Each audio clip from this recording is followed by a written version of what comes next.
తెలంగాణ రాష్ట్ర సమితి పార్టీ అధ్యక్షులు గౌరవనీయులు పెద్దలు కేసీఆర్ గారి అధ్యక్షతన గత 20 సంవత్సరాలుగా తెలంగాణ రాష్ట్ర సమితి ఎన్నో రకాల విజయాల్ని, ఎన్నో రకాల సవాళ్ళని, ఎన్నో రకాలుగా మాకెదురైన ఎన్నో ఛాలెంజ్లన్నింటినీ కూడా అధిగమిస్తూ మొదటి 14 ఏళ్లలో ఒక ఉద్యమ పార్టీగా తెలంగాణ యావత్ సమాజాన్ని ఏకం చేసి సంఘటితం చేసి డాక్టర్ బాబాసాహెబ్ బిఆర్ అంబేద్కర్ గారు ప్రవచించిన విధంగా ఎప్పటికప్పుడు తెలంగాణ రాష్ట్ర ఏర్పాటు ఆవశ్యకతను ప్రజలకి బోధిస్తూ లక్షల సంఖ్యలో ప్రజల్ని సమీకరిస్తూ అడుగడుగున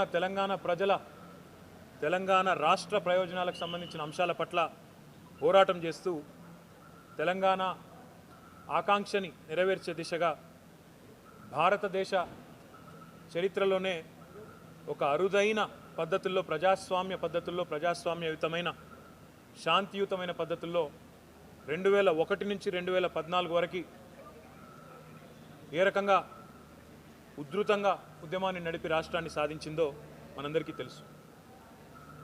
రాష్ట్రాన్ని సాధించిన తర్వాత కొత్తగా ఏర్పడ్డ ఈ రాష్ట్రానికి స్వీయ రాజకీయ అస్తిత్వమే శ్రీరామ రక్ష అని తెలంగాణ ప్రజలు గౌరవనీయులు మా పార్టీ అధ్యక్షులు పెద్దలు కేసీఆర్ గారి నాయకత్వంలోనే ఈ రాష్ట్రం పురోగమిస్తుంది.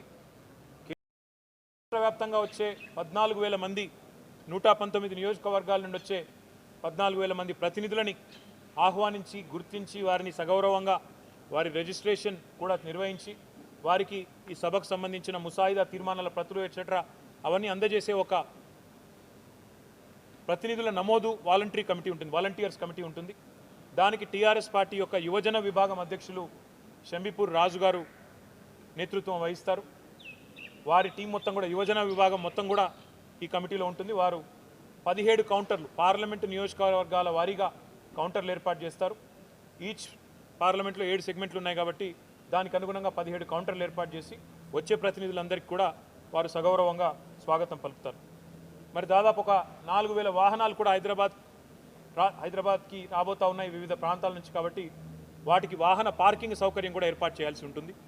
ఎక్కడ కూడా మళ్ళీ ట్రాఫిక్ ప్రజలకు కూడా అసౌకర్యం కలగకుండా ఏర్పాటు చేయాల్సి ఉంటుంది. కాబట్టి పోలీసులతో కోఆర్డినేషన్ చేసుకోవడం, పార్కింగ్ స్థలాలు గుర్తించడం, ఆ గుర్తించిన పార్కింగ్ స్థలాలకు మరి నిర్దేశించిన విధంగా చేరుకోవడం ఇది కూడా చేయాల్సి ఉంటుంది. కాబట్టి దీనికి ప్రత్యేకంగా గౌరవ శాసనసభ్యులు కుత్బుల్లాపూర్ శాసనసభ్యులు కేపీ వివేకానంద్ గారు, పార్టీ యొక్క జనరల్ సెక్రటరీ బండి రమేష్ గారు వీరిరువురు కూడా ఈ పార్కింగ్ కమిటీకి బాధ్యత తీసుకుంటారని చెప్పి నేను విజ్ఞప్తి చేస్తూ ఉన్నాను.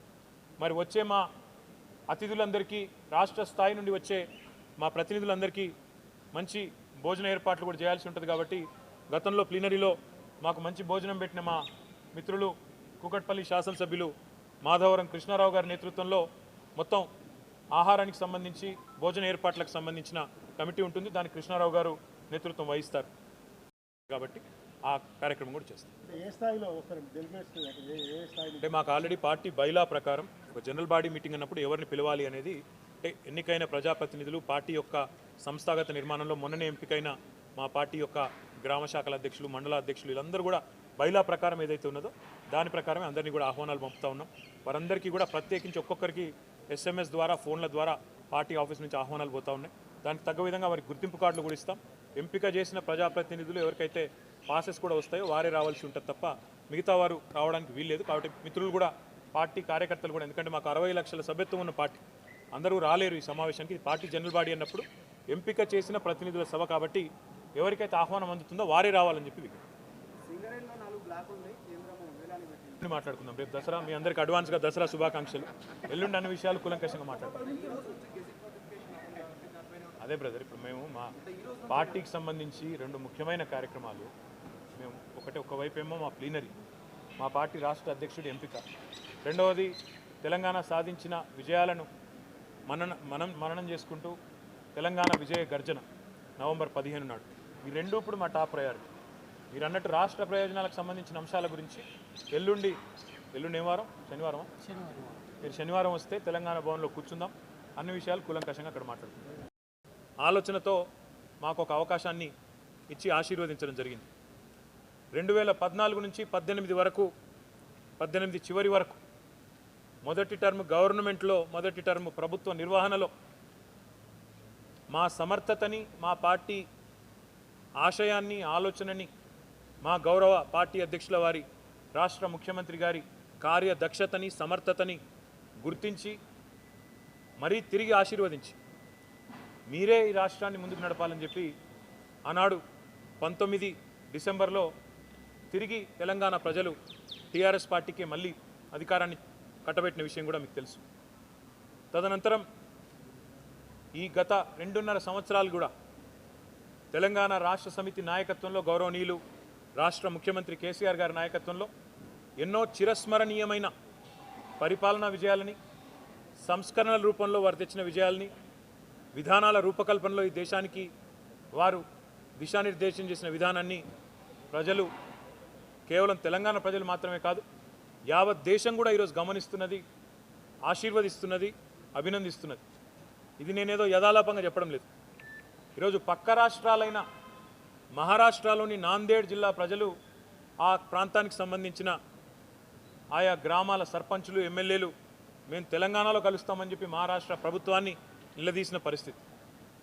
యువతల కర్ణాటకలో భారతీయ జనతా పార్టీ ప్రభుత్వంలో భాగస్వామిగా ఉన్న ఒక శాసనసభ్యుడు రాయచూర్ జిల్లాలో మేము పోయి తెలంగాణలో ఇక్కడ కలిసిపోతాము, విలీనమవుతాము, ఎందుకంటే అక్కడ అమలవుతున్న సంక్షేమ అభివృద్ధి కార్యక్రమాలు మన రాష్ట్రంలో లేవు అని కుండబద్దలు కొట్టినట్టు ఈరోజు చెప్పే పరిస్థితి. అందుకే నేను అంటా ఉన్నా, ఈరోజు కేవలం తెలంగాణ ప్రజలు మాత్రమే కాదు, భారతదేశంలోని ఇతర రాష్ట్రాల ప్రజలు, భారత ప్రభుత్వం కూడా తెలంగాణ నుండి స్ఫూర్తి పొందే స్థాయికి తెలంగాణ రాష్ట్ర సమితి కార్యదక్షత ఈరోజు రుజువైందని చెప్పి నేను స్పష్టంగా చెప్పదలుచుకున్నా. టుమారో అనే నానుడి, అనే సామెత ఉండేది. కానీ ఈరోజు మా గౌరవ ముఖ్యమంత్రి గారి నాయకత్వంలో, మా పార్టీ అధ్యక్షుల వారి విజనరీ లీడర్షిప్లో, దార్శనికతతో ఈరోజు తెలంగాణలో జరిగేది రేపు భారతదేశం మొత్తం ఆచరించక తప్పదు. ఒక గుణాత్మకమైన మార్పు ఏదైతే తెలంగాణలో వచ్చిందో అది భారతదేశంలోని ప్రజలందరికీ కూడా మేలు చేస్తుంది అనే విధంగా, రాజకీయాలకు అతీతంగా 11 రాష్ట్రాలు ఏ విధంగానైతే రైతు బంధును అడాప్ట్ చేసుకున్నాయో, భారతదేశ ప్రభుత్వమే హర్ ఘర్ కో జల్ అనే కార్యక్రమం అనే రకంగానైతే తీసుకుందో, ఇదే స్ఫూర్తితో, ఇదే ఆలోచనతో ఈ 20 ఏండ్ల తెలంగాణ రాష్ట్ర సమితి యొక్క ప్రస్థానాన్ని పురస్కరించుకొని ఒకవైపు ద్విదశాబ్ది ఉత్సవాలు, మరొక వైపు 4 ఏళ్లకు ఒకసారి జరిగే మా పార్టీ అధ్యక్ష ఎన్నిక, ఈ 2 ముఖ్యమైన ఘట్టాలను కూడా తెలంగాణ రాష్ట్ర సమితి నాయకత్వం రాబోయే ఒక 15-20 రోజుల్లోనే 2 ముఖ్యమైన ఘట్టాలను కూడా నిర్వహించుకోబోతా ఉంది. అందులో మొట్టమొదటిది 25 అక్టోబర్ నాడు జరిగే తెలంగాణ రాష్ట్ర సమితి రాష్ట్ర అధ్యక్ష పదవికి ఎన్నిక, తదుపరి పార్టీ జనరల్ బాడీ మరియు ప్లీనరీ సమావేశం ఇక్కడ హెచ్ఐసిసి ప్రాంగణంలో జరగబోతా ఉంది. దానికి సంబంధించిన అన్ని ఏర్పాట్లను కూడా ఇప్పుడే పరిశీలించడం జరిగింది.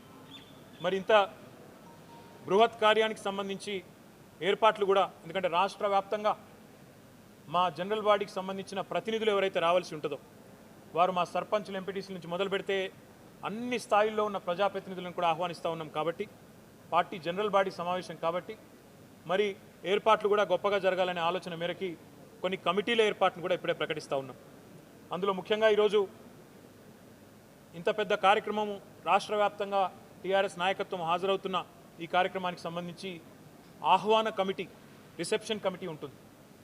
దానికి గౌరవ మంత్రివర్యులు విద్యాశాఖ మంత్రి శ్రీమతి సబితా ఇంద్రారెడ్డి గారి అధ్యక్షతన స్థానిక పార్లమెంట్ సభ్యులు రంజిత్ రెడ్డి గారు, స్థానిక శాసనసభ్యులు గౌరవనీయులు ఆరికపూడి గాంధీ గారు, స్థానిక నగర మేయర్ శ్రీమతి గద్వాల విజయలక్ష్మి గారి ఆధ్వర్యంలో ఒక కమిటీ ఉంటుంది. దానికి చైర్మన్గా శ్రీమతి సబితా ఇంద్రారెడ్డి గారు వ్యవహరిస్తారు.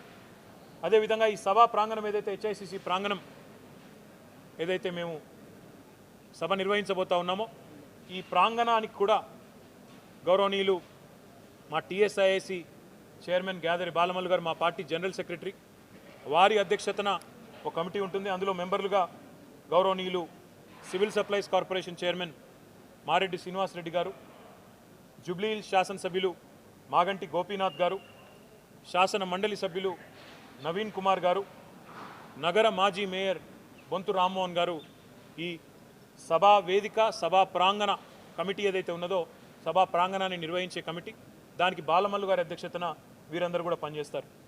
భారతదేశానికి భారత ప్రభుత్వానికి ఆదర్శంగా నిలిచిన కొన్ని అరుదైన పథకాల రూపకల్పన కూడా మా గౌరవ ముఖ్యమంత్రి గారు స్వయంగా చేయడం జరిగింది.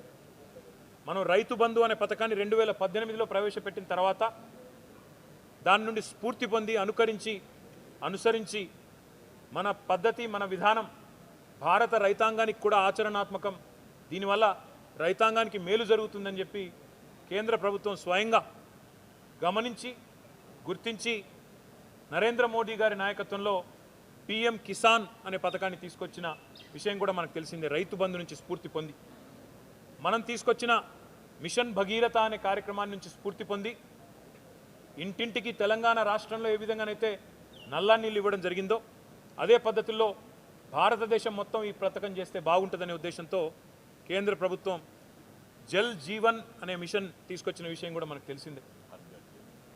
అదేవిధంగా మనం ఈరోజు ఏ రకంగానైతే ఒక సింగిల్ విండో పద్ధతి టీఎస్ ఐపాస్ రూపంలో 2014లో తీసుకొచ్చినామో అదే పద్ధతిలో ఈరోజు కేంద్ర ప్రభుత్వం కూడా ఇన్వెస్ట్ ఇండియా అనే పోర్టల్ తీసుకొచ్చి తెలంగాణ నుంచి స్ఫూర్తి పొంది మా దగ్గర నుంచి దాన్ని మా పరిశ్రమల శాఖ నుంచి తీసుకొని దాన్ని యథాతథంగా ఈరోజు వారు కూడా ఆచరణలో పెట్టింది కూడా భారతదేశం మొత్తం కూడా గమనిస్తూ ఉన్నది.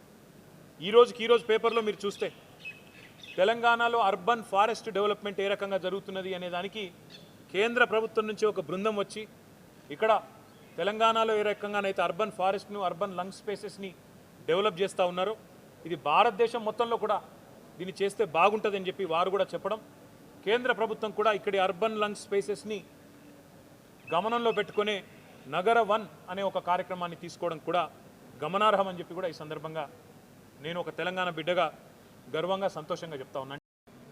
తీర్మానాలు చేయవలసిన తీర్మానాలు వాటికి సంబంధించిన చర్చకు సంబంధించి మరి తీర్మానాల కమిటీకి గౌరవనీయులు శాసనసభ మాజీ స్పీకర్ పెద్దలు సిరికొండ మధుసూదనాచారి గారు సీనియర్ మోస్ట్ నాయకులు పార్టీలో వారి అధ్యక్షతన పర్యాద కృష్ణమూర్తి గారు ఇంకా ఇతర పెద్దలు కలిసి తీర్మానాల కమిటీ పనిచేస్తుంది.